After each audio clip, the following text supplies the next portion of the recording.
पिछले कुछ समय से हमारे कुछ साथी विधायक दिल्ली में आए हुए थे और हम लोगों के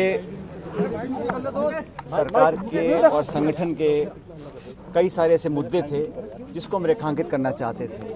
और मैंने जो इशू उठाया था, चाहे वो देशद्रोह का मुकदमा एसओजी वाला हो या हमें काम करने का जो तरीका था उसमें जो आपत्तियां थी, उन सब के बारे में हमने बताया। और मैंने शुरू से इस बात को कहा कि जो मुद्दे हैं वो सैद्धांतिक हैं और मुझे लगता था कि पार्टी के हित में उन बातों को उठाना बहुत ज़रूरी था। अपनी बात हम लोगों ने रखी।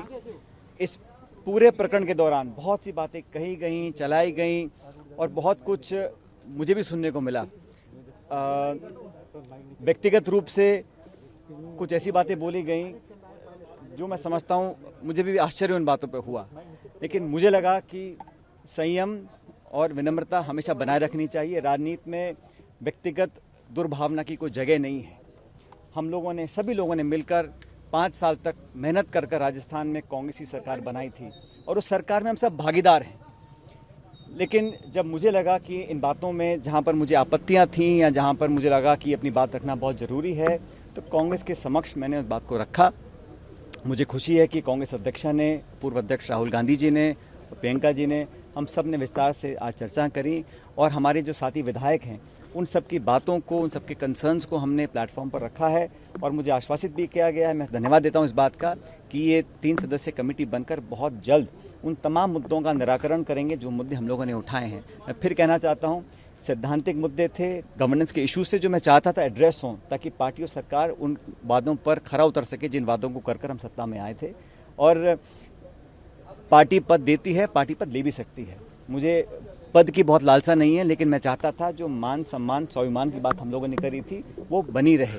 राजनीति में आज 18-20 साल से मैंने जो योगदान दिया है व्यक्तिगत रूप से पार्टी के प्रति, पार्टी भी बात को जानती है और हमने हमेशा कोशिश करी है कि जिन लोगों ने मेहनत कर इस सरकार का निर्माण किया है उन लोगों की हिस्सेदारी, भागीदारी सुनिश्चित की जाए। मुझे खुशी है कि कांग्रेस अध्यक्षा जी ने आज जो कमेटी का गठन किया है और ये बात भी जैसा वेणुगोपाल जी ने कहा कि समयबद्ध तरीके से इन सब बातों को सुनकर इसका अच्छा निराकरण किया जाएगा। मैं समझता हूँ ये एक स्वागत योग्य कदम है।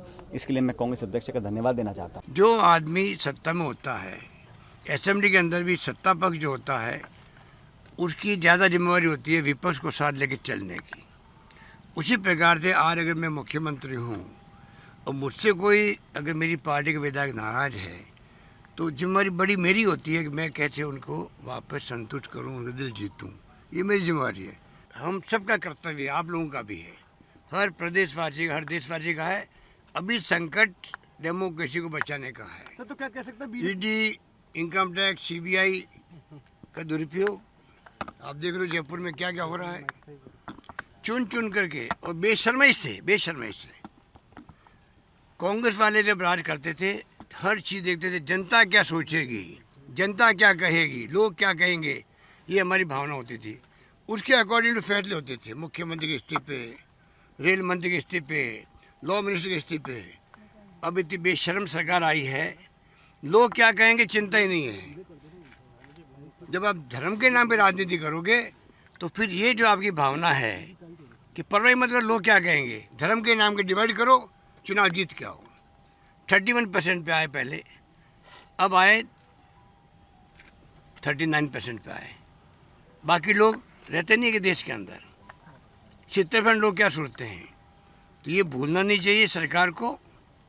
जिस प्रकार का माहौल बनाया गया वो सब आपके सामने, कहानी आपके सामने है। सर, आपके विधायक राजी है इस फार्मूले से? उनसे बातचीत हो गई पहले या अब होगी? आज बातचीत होती रहती है राजनीति में। आप जानते हैं कि समय समय पर हम लोग बात करते हैं, आपस में मेल मिलाप होता है। उसकी चिंता नहीं करें, पार्टी एकजुट रहेगी, पार्टी 5 साल तक शासन करेगी, अगला चुनाव जीत के आएंगे हम लोग। पब्लिक ने तय कर लिया है। ये जो बीजेपी ने षड्यंत्र किया है इसका सबक सिखाने का मौका अब आम जनता के सामने आएगा। अगला चुनाव 2023 का चुनाव आएगा।